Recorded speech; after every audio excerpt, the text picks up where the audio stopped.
you're a thrill seeker looking to experience the adventurous side of Roatan, then we have the perfect tour for you.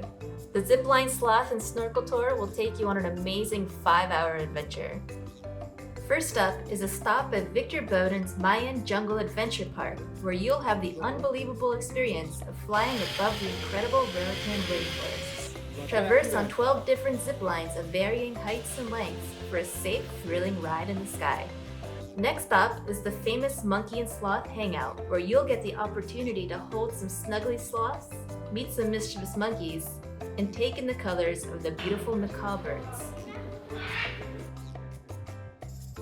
The adventure doesn't end there.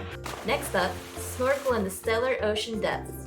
Watch the tropical fish swim past you and take wonder in the colorful coral reefs.